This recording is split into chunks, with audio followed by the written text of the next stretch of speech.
Bueno, hace un par de meses aproximadamente tuve el privilegio de compartir y imagino que ya muchos no se acordarán de lo que compartí, es normal,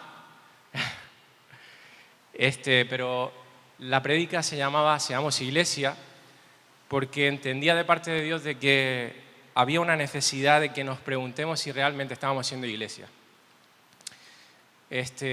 No el simple hecho de congregarnos, de venir aquí los domingos o cualquier día de la semana nos hace ser iglesia, sino el ver bíblicamente si como iglesia estamos cumpliendo con lo que la palabra dice, con lo que el Señor espera de nosotros.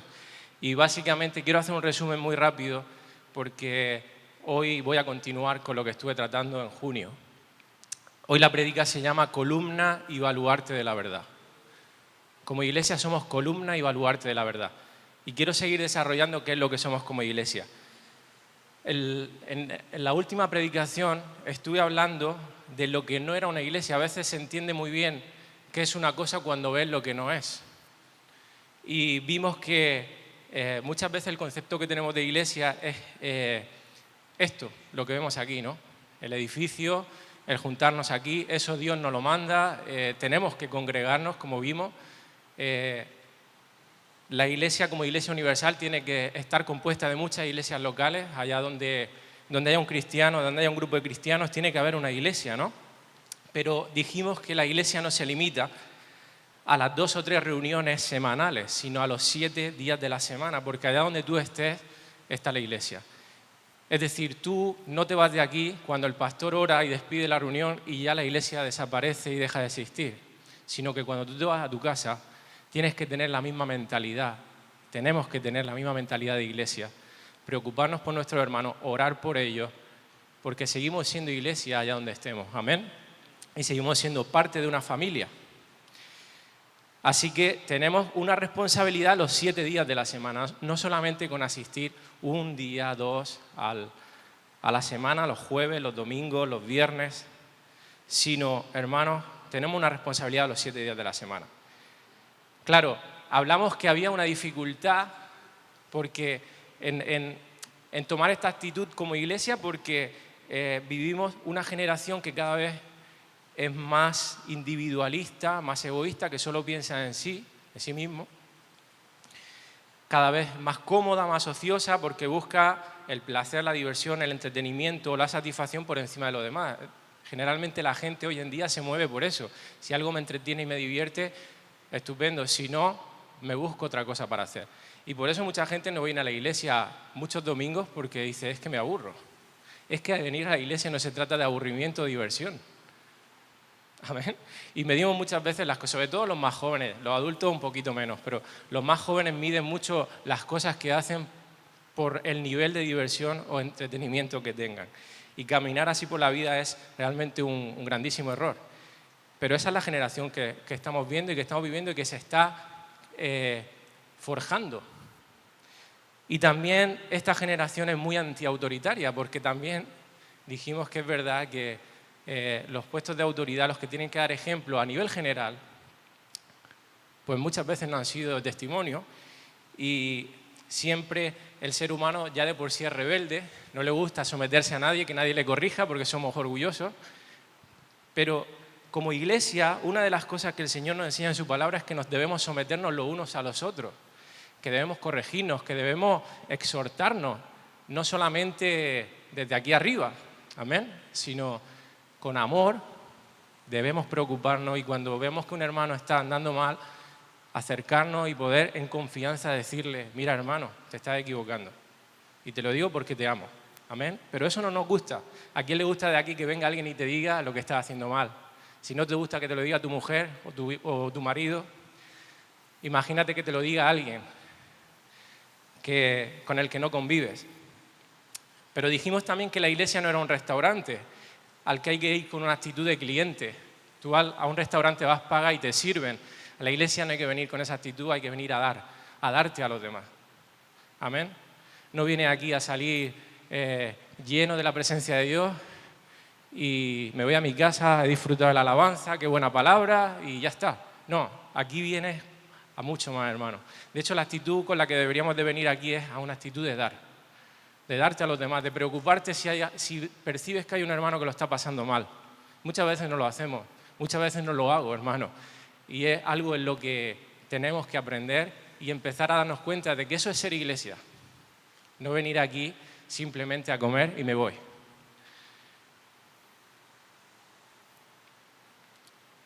Y por último dijimos que la iglesia no eran sus líderes. ¿Qué quería decir con esto? Pues que la iglesia es responsabilidad de todos, no solamente de los líderes. Aquí no hay ningún miembro más miembro que otro. Todos somos miembros los unos de los otros, todos son ovejas. Mira, cuando habla de ovejas en la Biblia, los pastores y los líderes son ovejas también, porque el pastor de los pastores es Jesucristo. ¿Amén? Todos somos miembros los unos de los otros, nos necesitamos. Todos tenemos la responsabilidad de cuidarnos. Te recuerdo que de las 17 epístolas del Nuevo Testamento, 14 están dirigidas a iglesias locales y no se escriben al pastor, se escribe a la iglesia entera. Las demandas siempre son para toda la iglesia. Amén.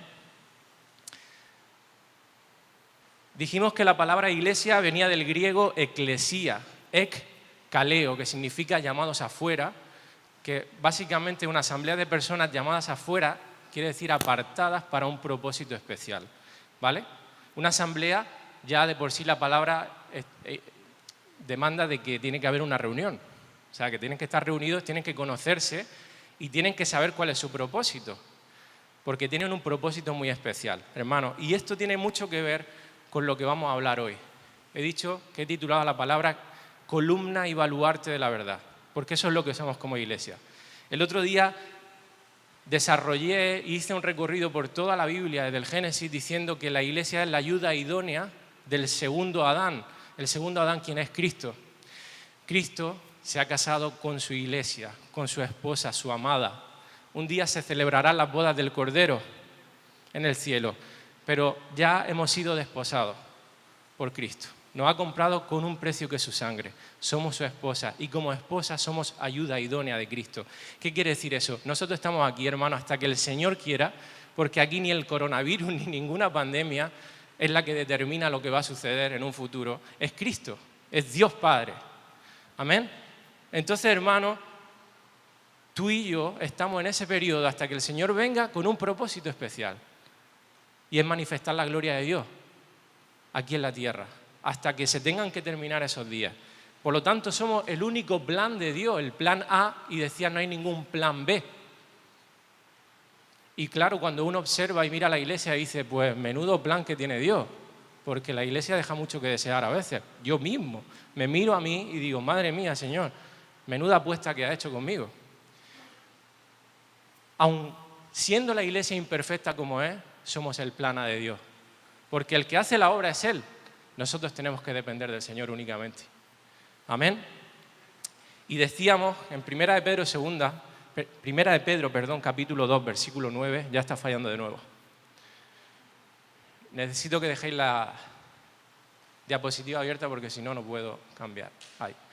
Dice, Primera de Pedro 2, 9, lo leíamos el otro día, más vosotros sois linaje escogido,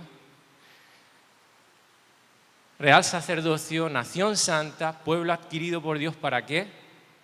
Para que anunciéis las virtudes de aquel que os llamó de las tinieblas a su luz admirable. Nuestro propósito especial como asamblea, llamados afuera y apartados de este mundo, es anunciar las virtudes de aquel, manifestar la gloria de Dios. ¿Y cómo se manifiesta la gloria de Dios? Hoy vamos a verlo, porque no pude concluirlo el otro día. ¿Cómo la iglesia cumple con su tarea y su misión? Aquí empieza la predicación de hoy, hermano. Y vamos a ir a 1 Timoteo 3:15. Dice, aquí está hablándole Pablo a Timoteo en esta epístola personal y pastoral y le dice, si tardo en ir a verte, quiero que sepas cómo debes conducirte en la casa de Dios, haciendo referencia a la iglesia, que es la iglesia del Dios viviente, columna y baluarte de la verdad. Nosotros cumplimos nuestra tarea como ayuda idónea de Cristo cuando somos columna y cuando somos baluarte de la verdad. ¿Qué es una columna? Todos sabemos que es una columna, ¿verdad?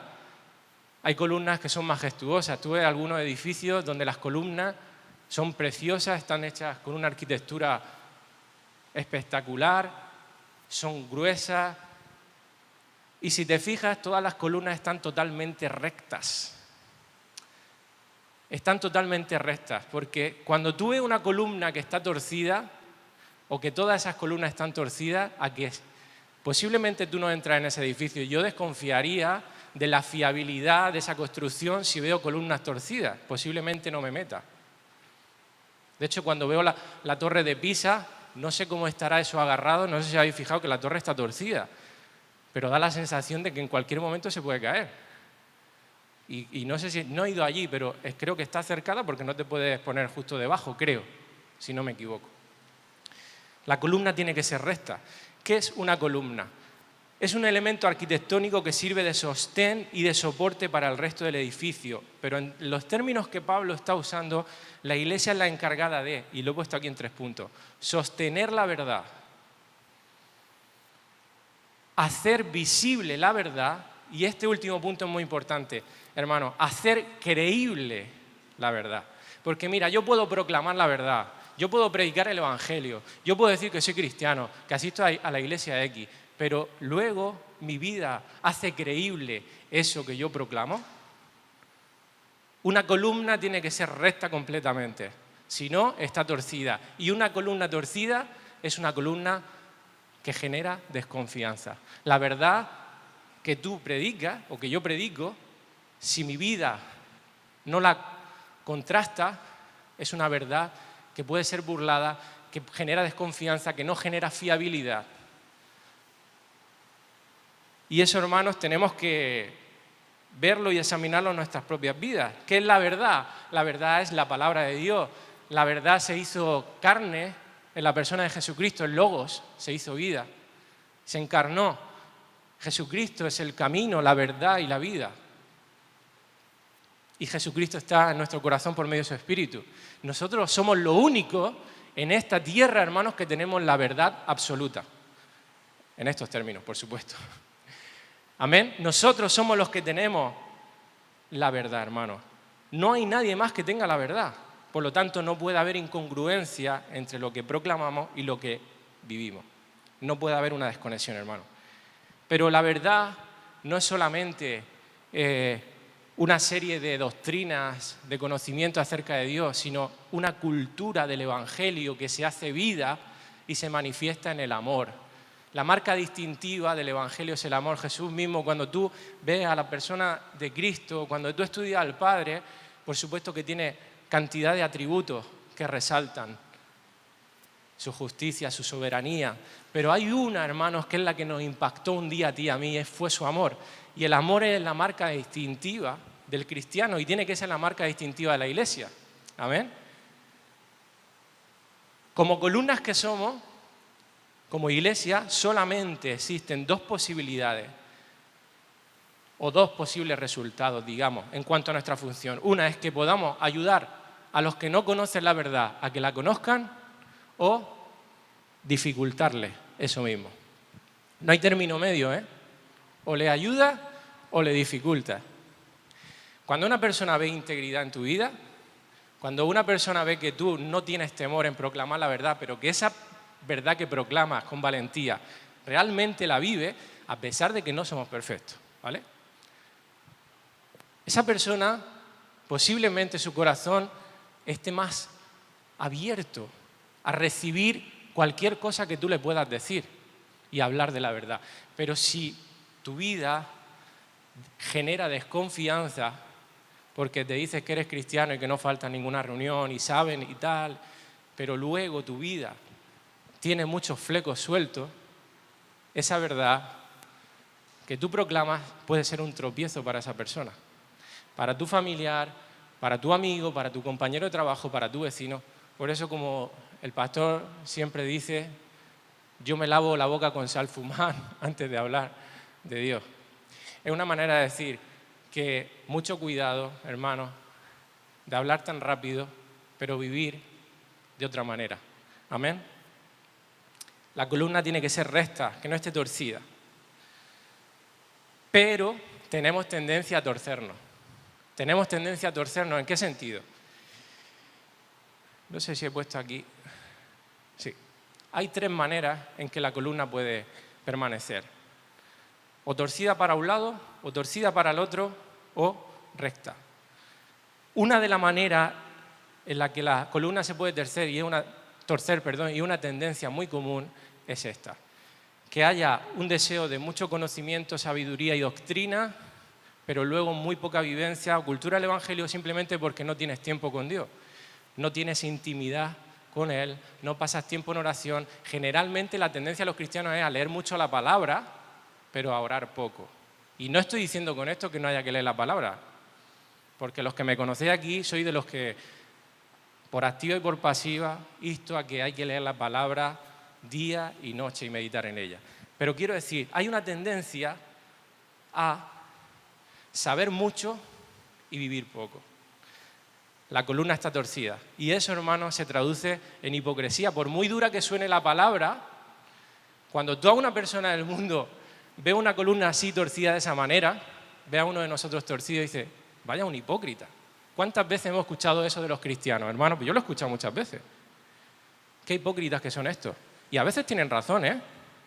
No digo que siempre la tengan, porque sabéis que ellos van a atacar, obviamente, a los cristianos por el simple hecho de ser cristianos, pero muchas veces tienen razón. Yo mismo a veces he actuado mal y han podido hablar en contra de mí, pero es que tenían razón. Pues me tengo que callar la boca y tengo que cambiar. Amén. Pero luego hay una segunda forma en que la columna se puede torcer, digamos, para el otro lado. Cuando a lo mejor hay vivencia y cultura del Evangelio, pero poco conocimiento, poca doctrina, poca sabiduría. Esto también es estar un poco torcido.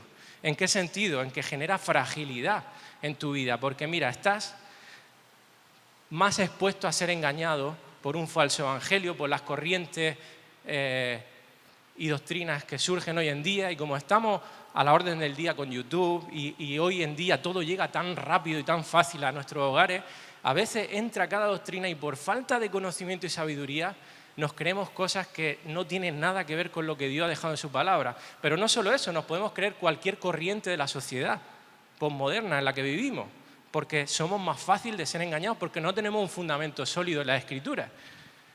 Luego también el tener poca sabiduría te puede crear una falsa expectativa de Dios y de la vida.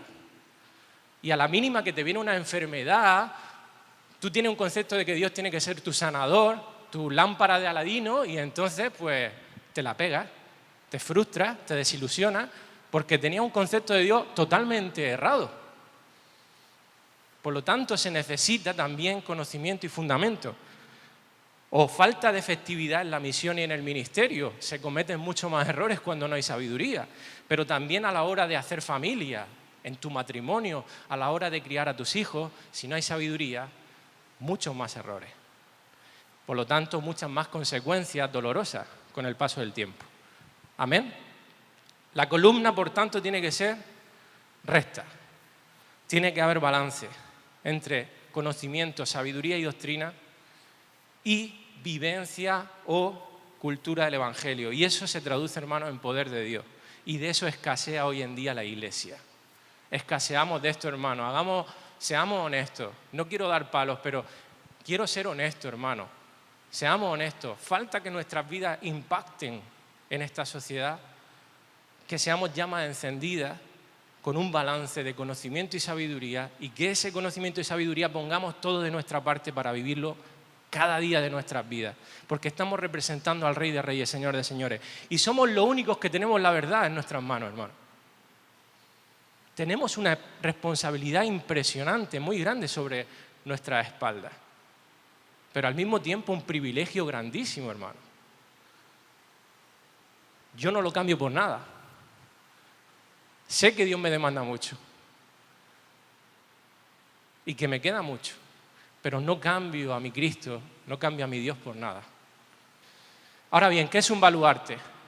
La Iglesia es, dice, columna y baluarte de la verdad. Un baluarte, buscando en el diccionario, es también conocido como un bastión, en la parte que sobresale de una fortificación militar y que sirve para la defensa de un lugar, de un sitio. También se refiere a aquello que en sentido figurado sirve de amparo o defensa de algo. En este caso Pablo está hablando de la verdad. Por lo tanto, la Iglesia defiende la verdad. Si os fijáis, esto es el baluarte, esto que sobresale aquí. No sé si en la imagen se percibe mucho, pero esto sobresale de la columna. Es como un lugar de defensa. Desde esa posición es mucho más fácil defender toda esa muralla, ese castillo, ese sitio, ese lugar. Nosotros no solamente sostenemos y hacemos creíble la verdad y la proclamamos, sino que la tenemos que defender a capa y espada, como se dice aquí. Hermano, a capa y espada, sin ningún temor, nada de cobardía, valiente, hermano, y vivimos en un mundo donde a lo malo llaman bueno y a lo bueno malo, cada vez más. Mira, fijaros, el otro día estaba hablando con Raúl y me comentaba de que durante este tiempo de pandemia no han hecho otra cosa que aprobar la ley de la eutanasia, si no me equivoco.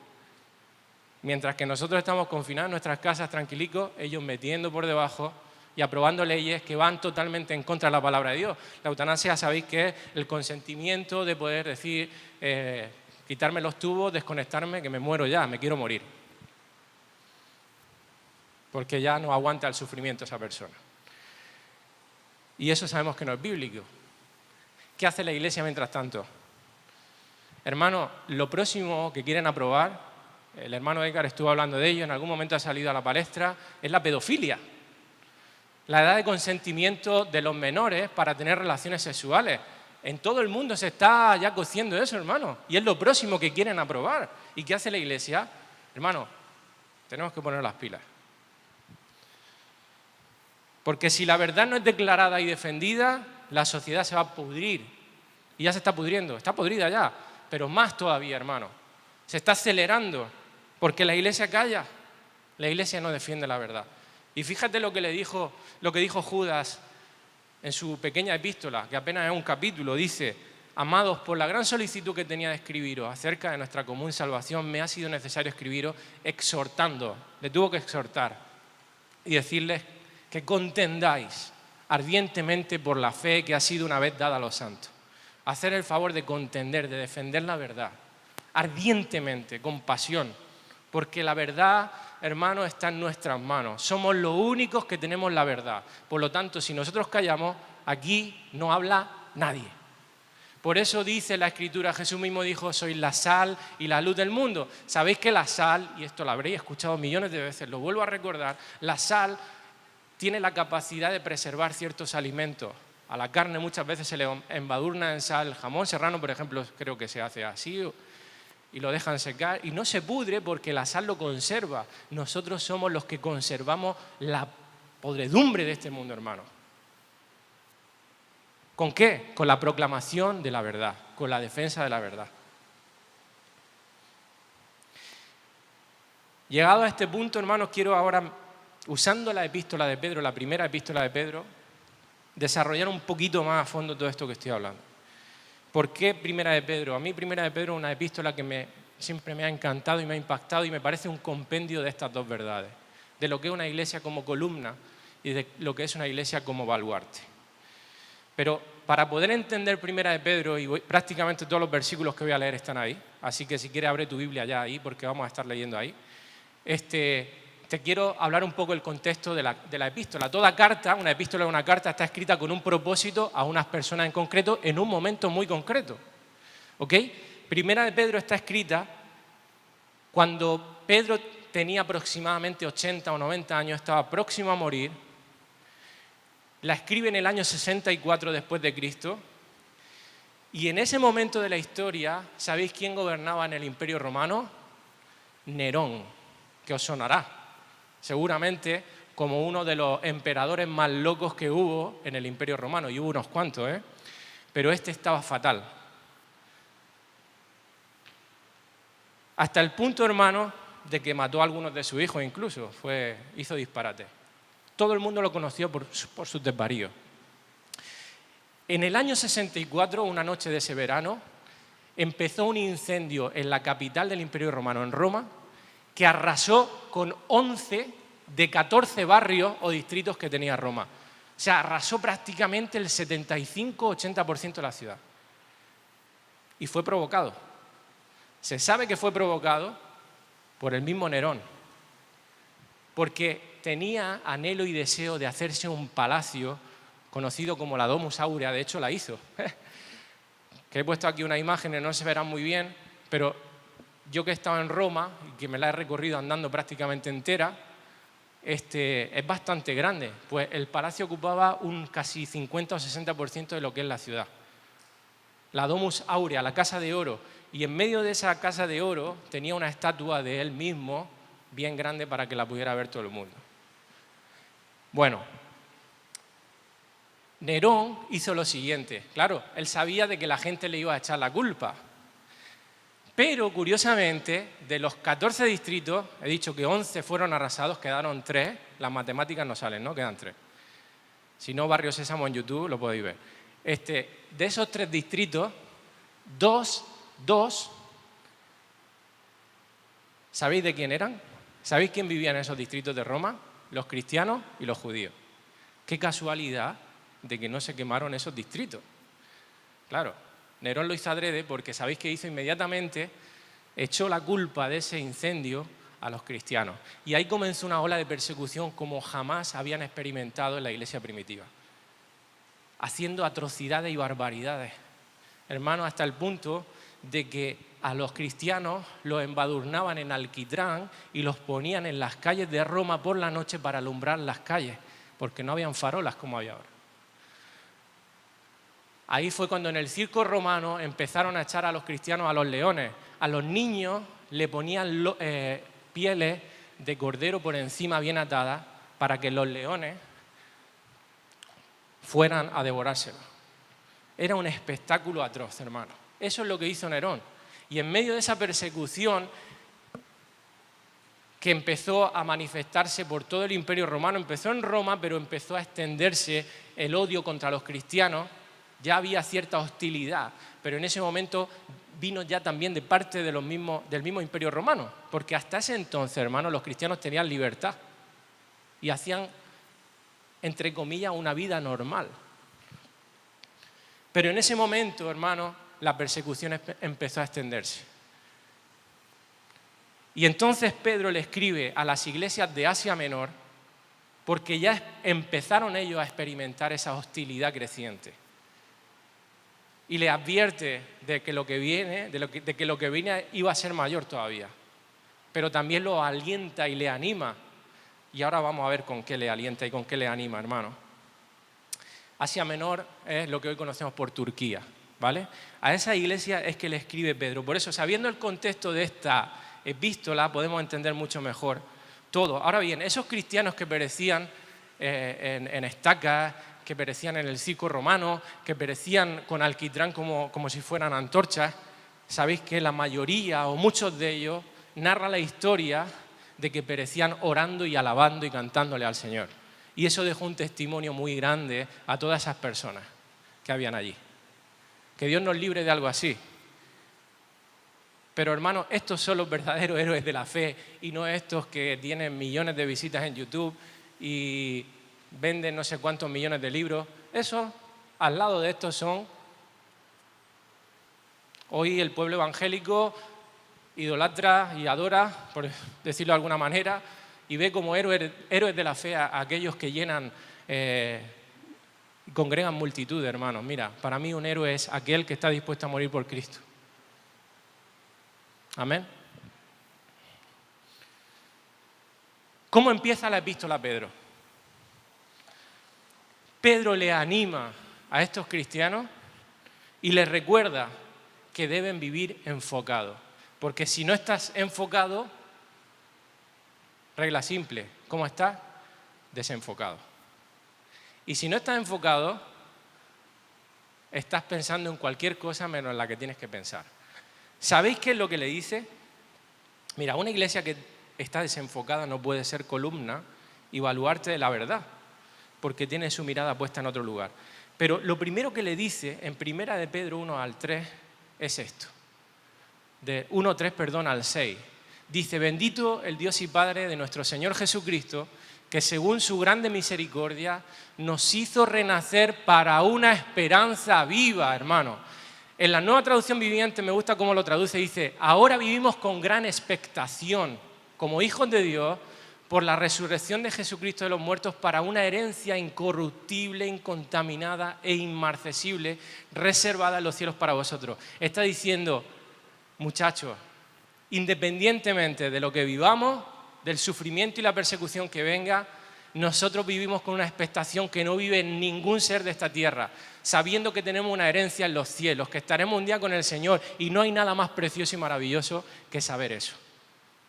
Y en medio de cualquier adversidad, eso llena de alegría en nuestro corazón. ¿Que nos pueden matar?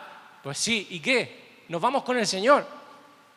Como decía Marvin el jueves, nos ahorramos la cantidad de dolores y preocupaciones que tenemos en esta vida. Mira, yo voy a rozar los 40 años ya. En 40 años me ha dado para saborear, mejor dicho, para encontrar los sinsabores de esta vida. No es como cuando tenías 14 o 15 años, que lo veías todo todavía como con mucha ilusión y de color de rosa, hermano. Ya cuando te vas haciendo grande ves la vida y dices, porquería de vida. ¿Qué porquería de vida? No significa esto que no tenga momentos bonitos y felices. Yo disfruto mucho.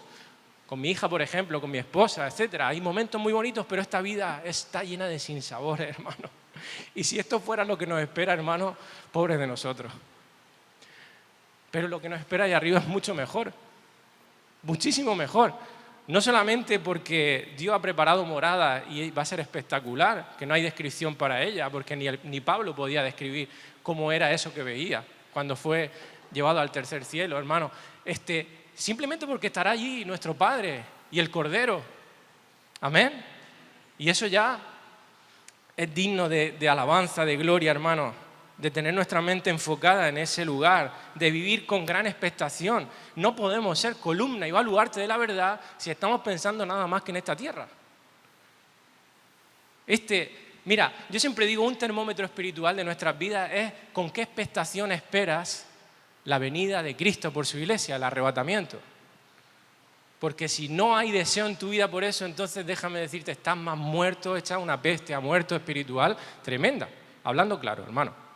Si no hay expectación por ser llevado por Cristo, hermano, significa que tu corazón, tu enfoque, tu mente y tu mirada están muy en las cosas de esta tierra. Ojo, hermano, hazte esa pregunta en la intimidad de tu casa. Cuando te encierres en tu habitación, cuando levantes tu voz al Señor. Y esto es lo que se ha visto en esta pandemia es hasta cierto punto incongruente en la iglesia, porque ha habido mucho temor a morirse por el coronavirus, y mucha gente se ha santificado por temor a que el Señor viniera, ¿verdad? Por lo menos esa es la sensación que a mí me ha quedado. Pero en cuanto todo ha vuelto a la normalidad, bueno, se ha visto, ¿no? Pero pareciera que vivimos esperando señales del fin. Pestes, guerras, terremotos. Cuando sucede algo de eso en las noticias, entonces cuando nos ponemos las pilas, porque ya tenemos la sensación de que viene el Señor. Vivir así es un grandísimo error. Y quiere decir que te falta mucho por crecer espiritualmente, porque estás desenfocado, totalmente desenfocado. Como cuando te ponen unas gafas de uno de estos que están ciegos prácticamente, que no ves nada, así que no ves absolutamente, así andas por la vida. Estás totalmente desenfocado. Y fijaros, porque a mí me resulta curioso el otro día, leyendo Mateo 24 y 25, que es donde los discípulos se acercan a Jesús, cuando ya Jesús les dice, oye, que me voy, que me van a crucificar, que me voy, y entonces ellos le preguntan, ¿qué señales habrá de tu venida y del fin del siglo? Mateo 24 y 25 habla de las señales y son las que encontramos en la Biblia. De ahí sabemos y creemos que en el final de los tiempos habrán guerras, pestes, terremotos. Mira, Mateo 24 y 25 hablan de la temporada de tribulación, antes de la segunda venida de Cristo a la tierra, no del arrebatamiento. Perdóname que te corrija, porque, hermano, el arrebatamiento es inminente, sin señales. De hecho, así vivían los cristianos, se saludaban, su saludo no era aleluya, Dios te bendiga, su saludo era maranata, que significa Cristo viene. Porque ellos vivían con la expectación de que en cualquier momento, ni aunque hubiera un terremoto ni una pandemia, venía el Señor y se los llevaba. Una cosa es el arrebatamiento en las nubes del Señor y otra cosa es la segunda venida, muy diferente. Y Mateo 24 y 25 hablan de la segunda venida. Un día, si eso, hablaremos más de estas cosas, pero ¿qué quiero decir con esto? El arrebatamiento puede ser ahora mismo, en 10 segundos, o estar yo hablando y que venga el Señor y nos lleve. Y no hace falta que haya terremotos, ni pestes, ni nada. Tenemos que vivir con esa expectación y conscientes de esa inminencia, de que el Señor nos arrebata. Y ahora yo te preguntaría, tú imagínate que tienes un novio o una novia, o un esposo o una esposa, y ese novio o novia prefiriera ver a su novio por videoconferencia o por WhatsApp en vez de estar con él o con ella en persona. ¿Qué pensaría? Me está siendo infiel. ¿Por qué no quiere estar conmigo? ¿Por qué no quiere pasar tiempo conmigo cara a cara? Prefiere por mensaje. Eso es totalmente incongruente. Bueno, pues es lo que sucede con la Iglesia como esposa de Cristo. Soy la esposa de Cristo, soy la novia del Señor. Sí, pero no quieres que venga. No lo quieres ver en realidad. Lo quieres ver a la distancia. Así que, hermanos, para ser columna y baluarte de la verdad, todo comienza por esto. Por eso Pedro empieza la epístola así, porque es que si esto no está, hermano, mira, apaga los altavoces y nos vamos, hermano. Pero además, estar enfocado es saberse extranjero y peregrino en este mundo, es decir, saberse de paso. Por eso, en varias ocasiones de la epístola, yo he puesto aquí un versículo. Mira, aquí, bueno, no he terminado de leerlo, lo leo. Que sois guardados por el poder de Dios mediante la fe para alcanzar la salvación que está preparada para ser manifestada en el tiempo posterior, en lo cual vosotros os alegráis. Hay alegría, hay gozo, deseo de la venida del Señor. En el versículo 8 y 9 dice, os alegráis con gozo inefable y glorioso, un gozo que no tiene palabras para describirlo. Esa es la iglesia de Cristo, una iglesia que anhela y que tiene alegría y gozo por saber que el Señor viene a por ella. Y en 1 Pedro 2:11 dice, amados, yo ruego como a extranjeros y peregrinos. ¿Qué es un extranjero? Alguien que no pertenece a esa tierra. ¿Qué es un peregrino? Alguien que está de paso. Así somos nosotros, hermanos, y así tenemos que vernos. Tenemos que sabernos extranjero y peregrino. Mira, un día tú y yo tendremos que dejar esta tierra, ya sea porque venga el Señor a por nosotros, o si nos morimos antes tendremos que morir de un accidente, de una enfermedad, porque deja de latir tu corazón. Por algo tenemos que dejar de existir en esta tierra. Amén. Pero una segunda cosa que Pedro le manifiesta a esta iglesia y le recuerda es que tiene que ser una iglesia que no solo proclama su fe, sino que la vive de manera práctica y evidente. Una iglesia con una fe genuina, porque sin ese tipo de fe, como decía al principio, y ahora voy a poner unos versículos solamente para reforzar lo que decía, es imposible ser una columna de la verdad porque la verdad no es creíble. Acabamos de leer 1 Pedro 2:11, la primera parte, pero el versículo sigue de esta manera y lo he puesto en otra versión porque me gusta más cómo lo dice, la nueva versión internacional. Dice, queridos hermanos, les ruego, como a extranjeros y peregrinos en este mundo, que se aparten de los deseos pecaminosos que combaten contra la vida. Mantengan entre los incrédulos una conducta tan ejemplar que aunque los acusen de hacer el mal, ellos observen las buenas obras de ustedes y glorifiquen a Dios en el día de la salvación. Lo que está diciendo básicamente es que nuestra conducta tape las bocas de aquellos que hoy se ríen de nosotros. Porque la verdad que proclamamos es evidenciada en nuestra conducta, en nuestra manera de vivir. Amén. En el versículo 15 dice, porque esta es la voluntad de Dios, que haciendo bien, hagáis callar la ignorancia de los hombres insensatos. Amén. Y todavía sigue desarrollando esto en el capítulo 3 y dice, aquí hablándole a las mujeres, concretamente da puntos prácticos para las esposas, pero aquí hay un principio aplicable para todos absolutamente. Le dice, mira, de la misma manera, hablando de esto que vengo hablando en el capítulo 2, de la misma manera ustedes, esposas, tienen que aceptar la autoridad de sus esposos. Esto no lo he puesto con ninguna intención, ¿vale? Simplemente quiero sacar un principio aplicable aquí. Entonces, aun cuando alguno de ellos se niega a obedecer la buena noticia de los incrédulos, la vida recta, de su marido incrédulo, la vida recta de ustedes les hablará sin palabras. Porque a veces hablan más nuestros hechos que nuestras palabras. A veces no, siempre. Ellos serán ganados al observar la vida pura y la conducta respetuosa de ustedes. Y esa carencia es la que hay, hermano, en la iglesia a nivel mundial. una iglesia que se dice cristiana, pero que a la hora de la verdad, en su conducta, deja mucho que desear. Y por eso el Evangelio es burlado. Por eso los cristianos somos vistos como somos vistos.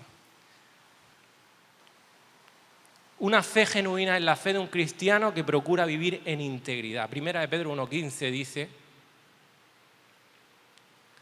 como aquel que os llamó es santo, sed también vosotros santos, pero fijaros, y lo he destacado, en toda vuestra manera de vivir. Eso se llama integridad.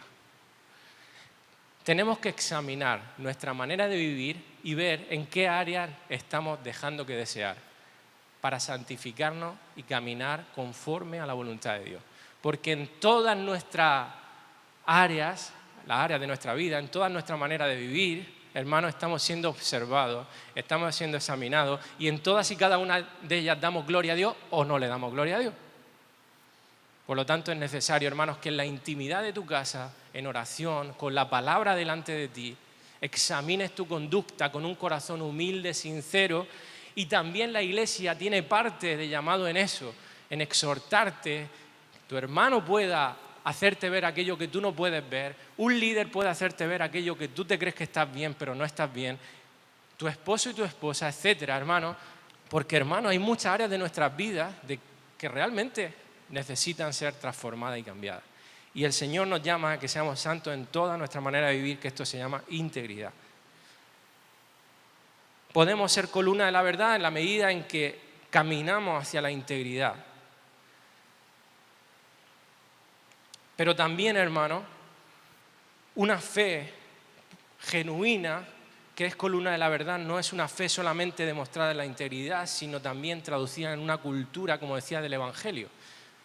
Y aquí Pedro se esparce hablándole de ejemplos de cómo, como comunidad de fe, como iglesia, se manifiesta la cultura del Evangelio de caras, de puerta hacia adentro y de puerta hacia afuera. Y aquí también yo veo mucha carencia, hermano. Mira, decía que la marca distintiva del discípulo que es el amor, ¿verdad? No lo digo yo, lo dice la Escritura, lo dijo Jesús mismo. Dijo: en esto conocerán todos que sois mis discípulos, si tuvierais amor los unos con los otros. En esto nos conocerán que somos discípulos del Señor, si hay amor en nuestras vidas. Pero si no somos capaces de amarnos de puerta hacia adentro, pues ya de puerta hacia afuera ni te cuento. ¿Por qué no somos capaces? Porque si un hermano nos ofende o nos dice algo que a nosotros nos ha parecido ofensivo, porque a veces ni es una ofensa, simplemente que tú ese día tenías el oído lleno de cera y cuando entró en el cerebro vino distorsionado el mensaje, ya no perdonamos al hermano, ya no le miramos, ya no le saludo, ya no oro por él, etc. Así somos de infantiles a veces. El amor hace creíble la verdad. Sin amor por el prójimo y por el hermano no podemos ser columna de la verdad. Así que nuestra iglesia local, hermanos, mira, si algo el Señor ha hecho para que el amor sea edificado y fortalecido en nuestras vidas, es que vivamos en comunidad. Si no, pierde toda credibilidad. ¿Y en qué nos diferenciamos entonces de los que no conocen la verdad? Ese amor es manifestado de puertas hacia adentro. El Señor nos insta a que nos ayudemos y a que procuremos siempre el bien de los que estamos aquí, pero también hacia afuera. Pero es que, como digo, si no somos capaces de hacerlo de puertas hacia adentro, con nuestros hermanos, con los que nos une Cristo, la sangre de Cristo, ¿cómo lo vamos a hacer con los de fuera? La iglesia tiene que preocuparse por visitar y suplir las necesidades de los necesitados y ver en qué carencia hay en esta sociedad y mostrar ese amor. Porque así va a llegar el mensaje, hermano.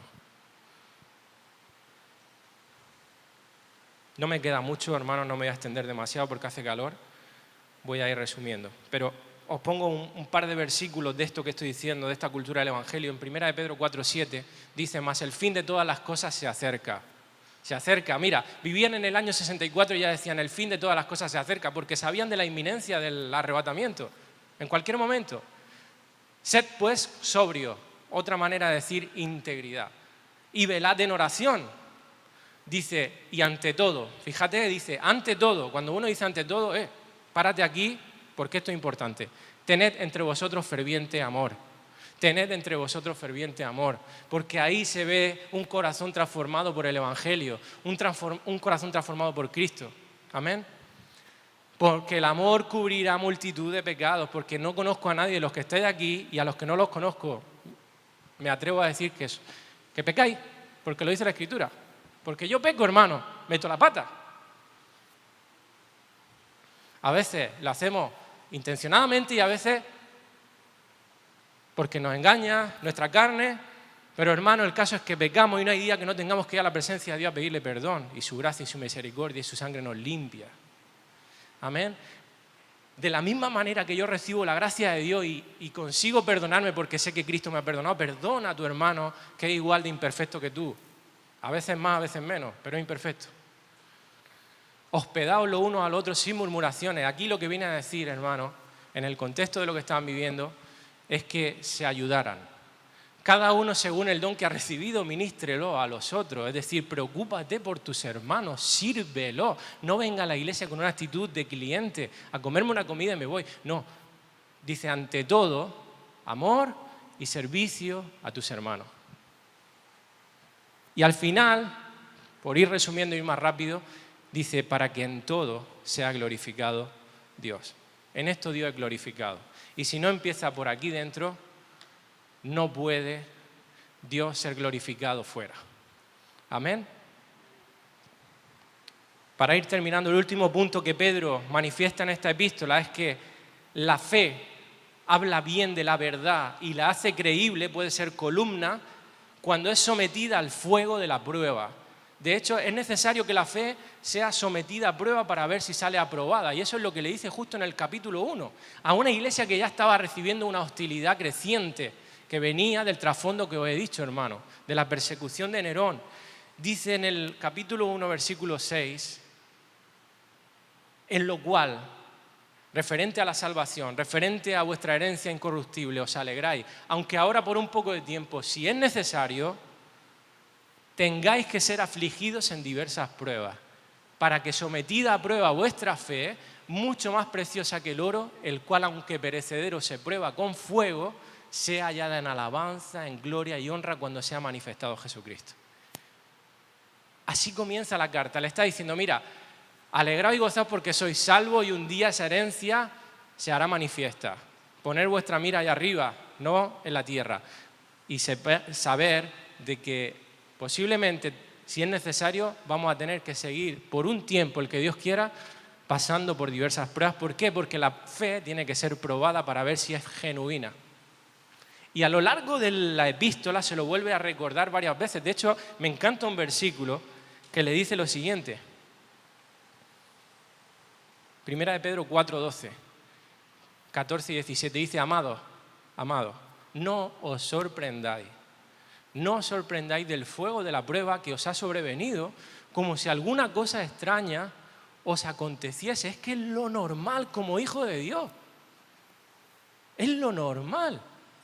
Mira, esa prueba de fuego puede ser circunstancias adversas, puede ser una enfermedad, pero también puede ser persecución y hostilidad. Pueden ser muchas cosas, pero nuestra fe sí o sí, hermanos, va a ser probada.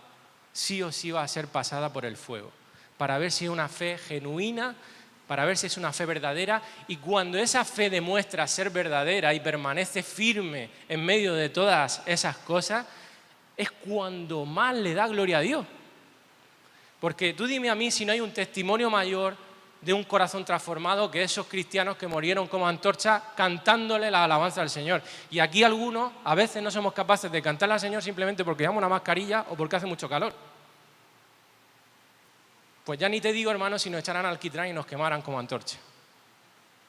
Una fe aprobada es una fe que se mantiene en el fuego de la prueba y que no disminuye el deseo de defender la verdad.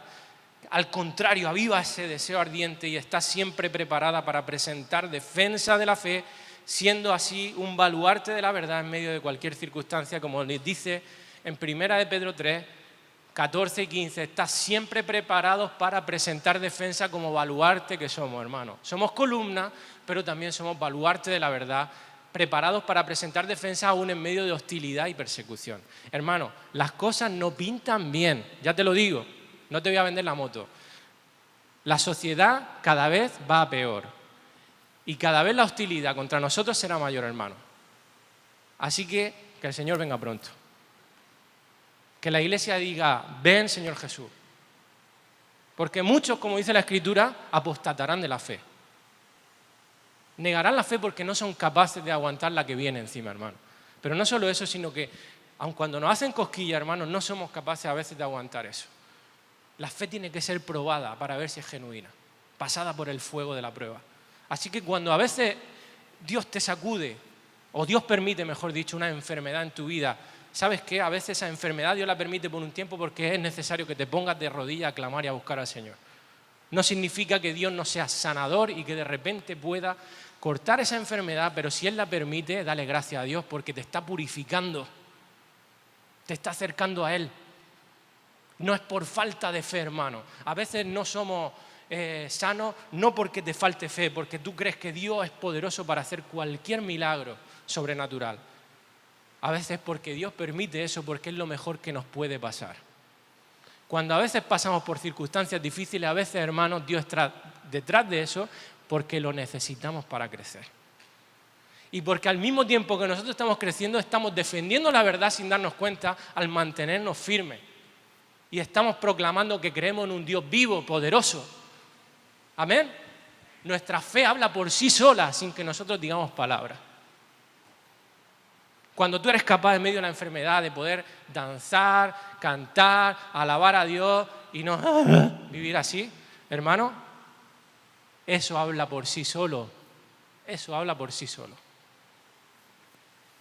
En resumen, y ya termino con esto, hermano, la iglesia es columna y baluarte de la verdad, sostiene la verdad, la hace creíble, la proclama en vida y en hecho, la defiende en medio de cualquier circunstancia difícil.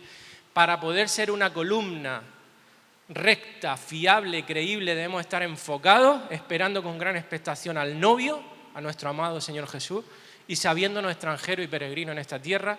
Tenemos que vivir una fe genuina, demostrada en la santidad, en integridad, en toda nuestra manera de vivir, que se haga manifiesta la cultura del Evangelio, caracterizada mayormente en el amor, de puerta hacia adentro y de puerta hacia afuera.